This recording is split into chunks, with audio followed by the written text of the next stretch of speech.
En estos temas en particular que estamos viendo, rigen el principio de independencia y el principio de superposición. El principio de independencia es que los sistemas físicos, los móviles, eh, tienen varios movimientos simultáneos en las distintas direcciones y que cada uno de ellos es independiente a lo que ocurre en la otra dirección. Por ejemplo, en la dirección X, lo que ocurre en la dirección X va a ser independiente de lo que ocurre en la dirección Y. Y el principio de superposición es que nosotros después vamos a poder sumarlo vectorialmente con la reglita que vimos de triángulo trigonométrico, ¿no?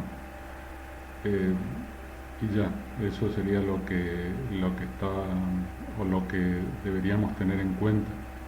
La única magnitud que trasciende estos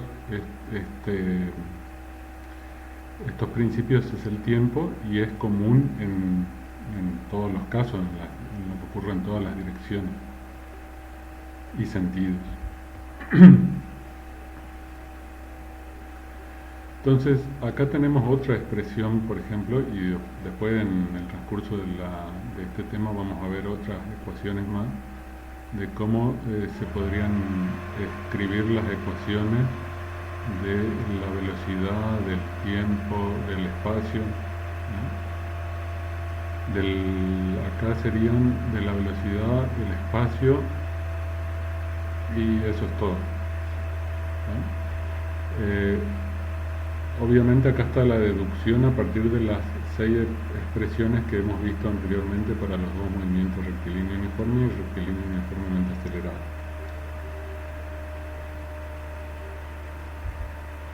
Entonces, como ejemplo, vamos a poner el caso de una persona que está tratando de cruzar un río de 50 metros de ancho en un bote, en una barca, y con una velocidad, la velocidad que puede alcanzar la persona que está remando o tratando de cruzar el río es de 5 metros sobre segundo. La velocidad, el otro dato que nos da el problema es la velocidad del agua del río, que es de 3 metros sobre segundo.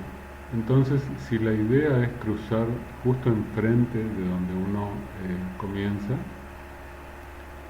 casi nos resulta obvio pensar que deberíamos remar algo del esfuerzo debería estar centrado en remar en contra de la corriente, ¿no?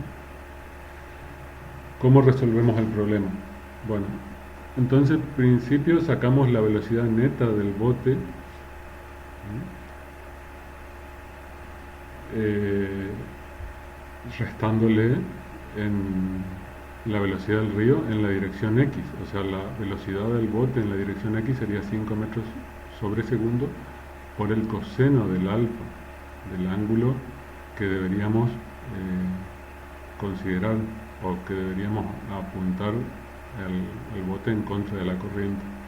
En principio no sabemos cuál es el ángulo, eso es una de las cosas que tenemos que determinar, pero la expresión sería esta que está acá. La velocidad del bote en I, la velocidad que nos va a permitir llegar al otro lado del río, va a ser 5 metros por segundo por el seno del ángulo en principio. La velocidad en contra de la corriente para contrarrestar la corriente y la velocidad neta para cruzar el río. Acá nosotros lo que hicimos del punto de partida, digamos, ahí es donde situamos nuestro sistema de coordenadas. Entonces, fíjense que la expresión que era, como acá tenemos la aceleración es 0, entonces estamos en el movimiento rectilíneo uniforme, entonces la expresión nos queda mucho más sencilla porque tenemos era velocidad 0 por t más el x0. El x0 acá vale 0 porque nosotros pusimos el origen de coordenadas justamente en la posición inicial. como dije, nosotros en principio todavía no sabemos cuál es el ángulo, entonces escribimos la expresión solamente. Esta posición debería permanecer constante, debería ser igual a 0, porque nosotros no vamos a avanzar en contra de la corriente ni a favor de la corriente. O sea, esto es justo para cruzar enfrente, en línea recta, perpendicular al río. ¿Sí? Entonces acá ya tenemos o razonamos algo del problema. Entonces, a partir de este resultado, que x final va a ser igual a 0, entonces nosotros podemos despejar de la expresión esta que está acá el coseno del ángulo, que va a ser igual a 3/5. Sacamos o hallamos el arco coseno en la calculadora, sería el coseno a la menos 1 de 3/5, nos da 53 grados, más o menos. Entonces nos queda la otra expresión. De nuevo acá la posición inicial es 0, porque el origen de coordenadas está en el origen del movimiento. Tenemos la velocidad por el tiempo, la velocidad en i por el tiempo. Pero ahora ya sabemos cuál es el ángulo. Entonces, 5 metros por segundo por el seno de 53 grados por el tiempo. ¿Está bien? Pero también tenemos como resultado que el ancho del río, el i final, va a ser 50 metros. Entonces podemos reemplazar acá el i final por los 50 metros y despejamos el tiempo que vamos a tardar en cruzar, que es justamente lo que pide el problema. 12,5 segundos. Otro tipo de movimiento que vamos a ver y que el principio de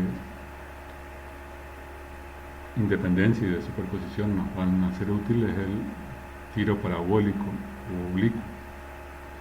Esto es lo que ocurre independientemente ya sea que sea un animal, un ser animado o un sistema animado o inanimado. Este es el movimiento que rige un tiro cualquiera. Por ejemplo, al patear una pelota de fútbol, la curva que va a describir la pelota va a ser esta que está acá. Esta curva se conoce como parábola y tiene dos tipos de movimientos superpuestos. Uno es el movimiento en la dirección X, que en este caso es la horizontal, y otro en la dirección Y, que es la vertical. Este movimiento en la horizontal es constante, o sea, con la misma velocidad que pateamos la pelota al comienzo, o que adquiere la pelota al comienzo, es la que tiene al final. Obviamente acá, en este caso, nosotros no estamos considerando la resistencia del viento, por ejemplo. Ya vamos a ver cuando consideremos ese problema. O sea, un poquito más adelante vamos a considerar ese problema. Sin embargo, en la dirección vertical tenemos una aceleración que es constante. ¿Cuál sería? En principio es la aceleración de la gravedad, la que va a dar el peso de la pelota, por ejemplo. Una persona cuando salta, un animal que salta, va a describir esta misma curva. Entonces vamos a tener dos movimientos, uno en la dirección Y, que es uniformemente acelerado por la gravedad, y otro en la dirección X, que es rectilíneo uniforme.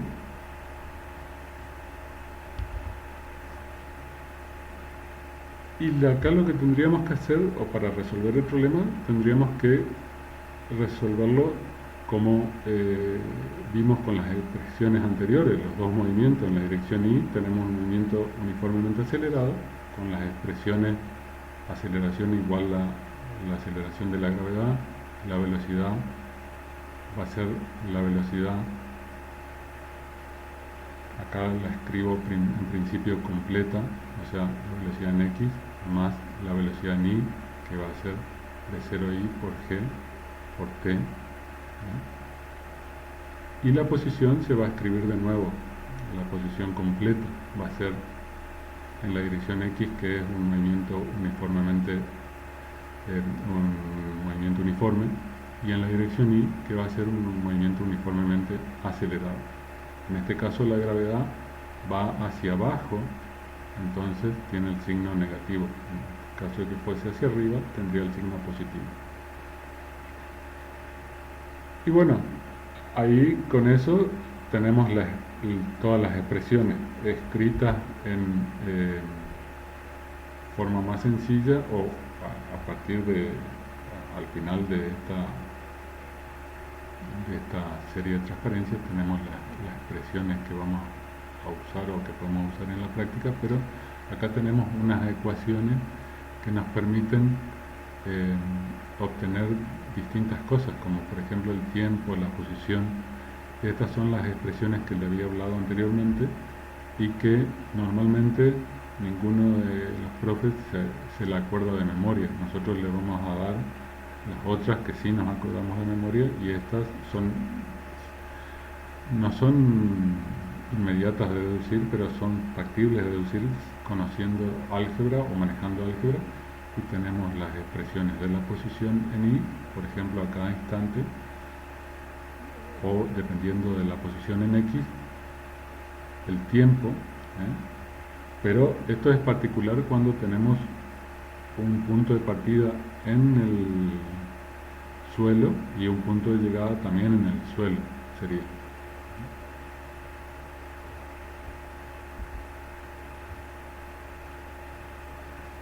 El tiempo de impacto.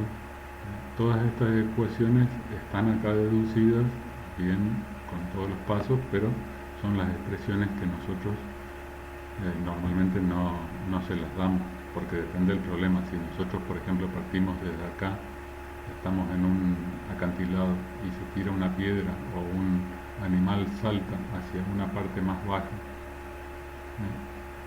o sea, el punto de partida es acá arriba y el punto de llegada es acá abajo, esta expresión del tiempo no tiene validez. O sea, no podemos usarlo. De la misma manera, si el punto de partida es acá, saltamos hacia arriba en un acantilado, en un risco, y llegamos acá, el tiempo tampoco tiene validez. Esta expresión hay que deducirla de nuevo. También la expresión del alcance, digamos, dependiendo del ángulo hasta dónde va a llegar, cuál es la posición en X que va a obtener. La velocidad de impacto en el suelo, la altura máxima,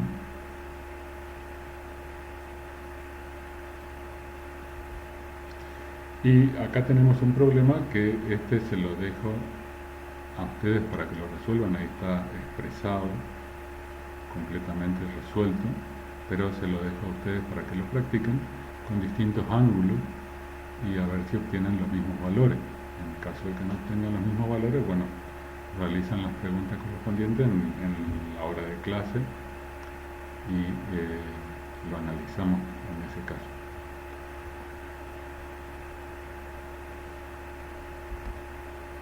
Esto es lo que le decía: si nosotros tenemos un punto diferente, un punto de partida diferente al que sea el suelo, las expresiones van a ser diferentes. No es la misma expresión para el tiempo que la que teníamos antes. Si el punto estuviese, como le dije, en otra parte, al comienzo de la curva, o sea, no en el suelo, pero un poco más arriba, tampoco acá en la posición máxima, entonces la expresión también deja de tener validez, es otra la expresión. Pero, bueno, como le había dicho, acá tienen todas o la mayoría de las expresiones, creo yo.